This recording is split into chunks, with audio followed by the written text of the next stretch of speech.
नमस्कार, एक बार फिर से रोरा लोगिन के स्वागत बा भोजपुरिया सीरीज के एपिसोड नंबर 13 के अंदर। आज के एपिसोड में रोरा लोगिन के मिली क्लास 10 साइंस जो एनसीईआरटी बाटे ओकर चैप्टर नंबर 12 विद्युत धारा एवं चुंबकीय प्रभाव से टॉप मोस्ट ऑब्जेक्टिव क्वेश्चन जन बा 40 गो इस सेशन के अंदर देखे के मिली। हालांकि चैप्टर बहुत छोटा रहता, बहुत अधिक प्रश्न तो नहीं बनल, लेकिन फिर भी जो भी प्रश्न एक अंदर बा वो काफी महत्वपूर्ण बाटे और परीक्षा में कई बार पूछल गई बाटे। वो सारा संबंधित जो प्रश्न बाटे वो सेशन के अंदर रोलिंग के देखे के अंदर मिले वाला बा।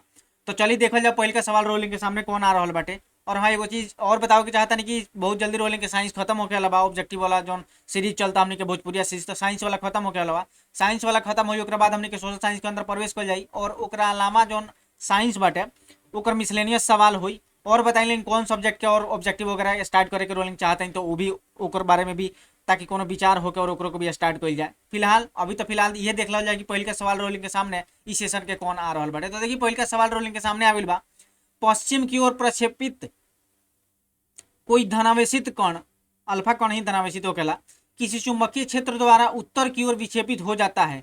चुंबकीय क्षेत्र के दिशा बताओ बाटे, दक्षिण के ओर, पूरब के ओर, अधोमुखी या ऊपरीमुखी। तो देखिए क्या हुई, ऊपर के तरफ जाई ना, ऊपर के तरफ जाई। ऑप्शन नंबर डी जे बा वो बिल्कुल सही हो जाई। अगला सवाल रो सामने बा, देखिए प्रत्येक सवाल जे बा ओकर जवाब देवे खातिर बा ओकर 30 सेकंड रोलिंग के मिलेला। तो उहे देख के रोलिंग के बताओ 32 सेकंड का, ताकि रोलिंग के एक्यूरेसी जो बा बनल रहे, स्पीड बनल रहे, ताकि ज्यादा समय ना लगे। घरेलू विद्युत में, विद्युत परिपथ में उदासीन तार का रंग होता है लाल, हरा, काला या पीला। तो ऑप्शन नंबर सी जे बा वो बिल्कुल सही हो जाए, काला होकेला, कौना कलर का होकेला, काला होकेला। तो अगला सवाल देखिए रोरा सामने आ गइल बा, किसी युक्ति में विभक्त वलय दिक् परिवर्तन का कार्य करता है। विद्युत जनित, विद्युत मोटर, गैल्वेनोमीटर की वोल्ट मीटर। विभक्त वलय परिवर्तक कार्य करता है तो विद्युत जनित्र में होखेला, हाँ कि ना। ऑप्शन नंबर ए बिल्कुल सही बाटे। अगला सवाल रहा सामने बा, किसी विद्युत धारावाही सीधी लंबी परिनालिका के भीतर चुंबकीय क्षेत्र होखेला, सभी बिंदुओं पर समान होता है, शून्य होता है, परिनालिका के सिरे की ओर जाने पर बढ़ता है, परिनालिका के सिरे की ओर जाने पर घटता है। तो का होगा, सभी बिंदु पर जन बाबू सामान्य होखेला। तो ऑप्शन नंबर ए जे बाबू बिल्कुल सही हो जाई, सभी बिंदुओं पर सामान्य होता है। अगला सवाल देखिए, लघु पथन यानी कि जब शॉर्ट सर्किट लागेला, लाल का पियर का कहता नहीं, गरम और ठंडा तार जब एक साथ मिल जाला तो लघु पथन होखेला। तो वो टाइम पर धारा के जो मान बाटे का होखेला, बहुत अधिक हो जाला कि बहुत कम हो जाला, कि परिवर्तन ना होखेला, कि निरंतर परिवर्तित होता रहेला, घटेला बढ़ेला। तो देखिए ऐसा का होखेला कि जब शॉर्ट सर्किट लागेला तो धारा के मान बहुत अधिक बढ़ जाला। तो ऑप्शन नंबर सी जे बा वो बिल्कुल सही हो जाए। अगला सवाल देखिए, तांबे की तार की एक आयताकार कुंडली किसी चुंबकीय क्षेत्र में घूर्णी गति कर रही है। इस कुंडली में प्रेरित विद्युत धारा की दिशा में कितने परिभ्रमण के पश्चात परिवर्तन होगा, मतलब कितना बेर घूमला के बाद परिवर्तन हुई, 2 बेर, 1 बेर की आधा बेर की चौथाई बेर। तो ऑप्शन नंबर जब ऑप्शन नंबर सी हो जाई, आधा बेर घूमेला तब जाके का होखेला, परिवर्तन होखेला। अगला सवाल देखिए, किसी क्षण चुंबक के अंदर चुंबकीय क्षेत्र रेखाओं की दिशा क्या होती है, उत्तर से दक्षिण ध्रुव, दक्षिण से उत्तर ध्रुव, उत्तर से पश्चिम ध्रुव या फिर दक्षिण ध्रुव से पश्चिम ध्रुव। तो देखिए जब अंदर के बात होगी, जब क्षण चुंबक के अंदर के बात होगा तो दक्षिण से, दक्षिण ध्रुव से उत्तर ध्रुव की तरफ जाई। अगर वह क्षण चुंबक के बाहर के अगर बात हुई तो उत्तर ध्रुव से दक्षिण ध्रुव के बाद, मतलब उत्तर ध्रुव से दक्षिण ध्रुव के मतलब ओकर जौन चुंबकीय क्षेत्र के रेखा बाटे वो हुई। लेकिन यहाँ पे क्षण चुंबक के अंदर के बात होता है तो ऑप्शन नंबर बी जे बा वो बिल्कुल सही हो जाए, दक्षिण ध्रुव से लेके उत्तर ध्रुव की तरफ जाई। अगला सवाल देखिए, विद्युत जनित्र का सिद्धांत आधारित है पर धारा, धारा के उष्मीय प्रभाव पर, विद्युत धारा, विद्युत चुंबकीय प्रेरण पर, प्रेरित चुंबकत्व पर या फिर प्रेरित विद्युत पर। तो बिल्कुल सही जवाब जो हो जाए ऑप्शन नंबर बी हो जाए, विद्युत चुंबकीय प्रेरण पर होखेला। बाकी ना ऑप्शन नंबर बी बिल्कुल सही जवाब। अगला सवाल रहा सामने बा, विद्युत चुंबकीय क्षेत्र, विद्युत चुंबकीय प्रेरण की खोज किसने की थी, फैराडे महाराज कहले रहलन। ऑप्शन नंबर ए जवाब बिल्कुल सही जवाब बाटे, जरा भी दिमाग में चलत हो गया। अगला सवाल देखिए, बैटरी से किस प्रकार की धारा प्राप्त होती है। तो बैटरी से जो बा उदिष्ट धारा पर प्राप्त होकेला। ऑप्शन नंबर ए जवाब बिल्कुल सही हो जाएगी। अगला सवाल देखिए, डायनोमो से किस प्रकार की धारा प्रवाहित होती है, दिष्ट धारा, प्रत्यावर्ती धारा या दोनों धाराएं। तो देखिए यहाँ पे बजा ऑप्शन नंबर ए जवाब बिल्कुल सही हो जाए, डायनेमो जो होखेला उद्दिष्ट धारा हमनी के ओसे प्राप्त होखेला आ जनित्र से हमनी के प्रत्यावर्ती धारा प्राप्त हो गया। तो ऑप्शन नंबर ए जो बाबू बिल्कुल सही जवाब हो जाए। अगला सवाल देखिए, किसी कुंडली का प्रतिरोध ज्ञात करने के लिए सूत्र होता है आर बराबर वी आई शायद होखेला। ऑप्शन नंबर सी जो बाबू बिल्कुल सही हो जाए। बाकी ना ऑप्शन नंबर सी बिल्कुल सही, आर बराबर वी आई होखेला। अगला सवाल देखिए, जब चालक को चुंबकीय क्षेत्र में रखा जाता है तो उन गतिशील इलेक्ट्रॉन पर बल लगते हैं जिन्हें कहा जाता है। देखिए, जब कोनो चालक के मैग्नेटिक फील्ड के अंदर रखल जाला तो ओकरा अंदर जौन चालक बटे ओकरा अंदर जौन गतिशील इलेक्ट्रॉन होकेला ऊपर एगो बल लगेला, उ बल के लॉरेंज बल कहल जाला। ऑप्शन नंबर ए बिल्कुल सही जवाब बाटे। अगले सवाल देखिए, निम्नलिखित में से कौन सा पद विद्युत परिपथ में विद्युत शक्ति को निरूपित करता है? आई आर स्क्वायर होकेला। ऑप्शन नंबर बी बिल्कुल सही जवाब। शायद एक पिछले क्लास में भी बतैले रहनी। ऑप्शन नंबर बी बिल्कुल सही जवाब बा। अगला सवाल देखिए, बिजली घंटी यानी कि बिजली वाला जो घंटी होखेला विद्युत धारा के किस प्रभाव पर कार्य करता है? उसमें प्रभाव पर, रासायनिक प्रभाव पर, चुंबकीय प्रभाव पर, या इनमें से कोई नहीं? तो बिल्कुल सही जवाब जब ऑप्शन नंबर सी होखेला, चुंबकीय प्रभाव पर होखेला। जैसे ही बटन दबाव जाला वहां पे मैग्नेट जनरेट होखेला और का होखेला घंटी पर जाके टक से मारेला ऐसे ना। तो ऑप्शन नंबर सी जब वो बिल्कुल सही हो जाए, चुंबकीय प्रभाव पर होखेला। अगला सवाल देखिए, विद्युत फ्यूज विद्युत धारा के किस प्रभाव पर कार्य करेला? उसमें प्रभाव पर। ऑप्शन नंबर ए बिल्कुल सही जवाब हो जाएगा। चाहे जेकरा भी दिमाग में चल रहा बात, चुंबकीय प्रभाव होएला ना, रासायनिक होएला ना, इनमें से कोई वाला ऑप्शन सही नहीं है। अगला जो सबसे सही जवाब बाटे मैंने एक सही जवाब जवाब 16 नंबर सवाल के वो ऑप्शन नंबर ए बा, उसमें प्रभाव पर। अगला सवाल देखिए, विद्युत चुंबक बनाने के लिए प्रायः किस पदार्थ के छड़ का उपयोग होता है? नरम लोहा के होखेला। कितना बेर इस सवाल पिछला 2 सेशन से मिल रहा बाटे नु, एहू में मिल गई बाटे। देखिए सब चैप्टर में थोड़ा बहुत जहीं तक घूमत फिरत रहता है सवाल जब और पूछल भी जाला बार बार। तो ऑप्शन नंबर सी जवाब बिल्कुल सही हो जाइए। अगला सवाल देखिए, अस्थाई चुंबक बनाए जाते हैं कौन से बनाया जाला? तांबा से, नरम लोहा से, इस्पात से। इस्पात स्टील के कहल जाला। ऑप्शन नंबर सी बिल्कुल सही जवाब बाटे। इस्पात के इस्तेमाल होकेला अस्थाई चुंबक बनावे खातिर। अगला सवाल देखिए, लघु पथन के समय परिपथ में विद्युत धारा का मान होगा। विद्युत धारा का मान बताओ बा कितना हो? बहुत अधिक हो जाला, बहुत कम हो जाला, 3 एम्पियर हो कि 4 एम्पियर हो? तो देखिए सवाल उहे बाटे लेकिन पूछे के तरीका बदल गई बा। लेकिन ऑप्शन नंबर ए जे बा ओकर बिल्कुल सही होई, बहुत अधिक हो जाला। अगला सवाल देखिए, किसी सीधे चालक में धारा की दिशा और उससे संबंध चुंबकीय क्षेत्र की दिशा जिस नियम से ज्ञात की जा सकती है वह है मैक्सवेल का दक्षिण हस्त नियम होकेला। ऑप्शन नंबर सी बिल्कुल सही जवाब बाटे। का बा? ऑप्शन नंबर सी बिल्कुल सही जवाब बा। अगला सवाल देखिए, फ्लेमिंग के वाम हस्त नियम में अंगूठा किसकी दिशा का संकेत करता है? कथी के करेला? धारा के, चुंबकीय क्षेत्र के, बल के, कि इनमें से कोई नहीं? ऑप्शन नंबर सी बिल्कुल सही जवाब, बल के करेला। क्या करेला? बल के। अगला सवाल देखिए, घरेलू उपयोग के लिए विद्युत की आपूर्ति होती है। काले बतैले रहनी 220 वोल्ट 100 हर्ट्ज पर, 110 वोल्ट 100 हर्ट्ज पर, 220 वोल्ट 50 हर्ट्ज पर, कि 110 वोल्ट 50 हर्ट्ज पर? Option number C 220 volt 50 hertz पर होखेला, 50 हर्ट्ज पर।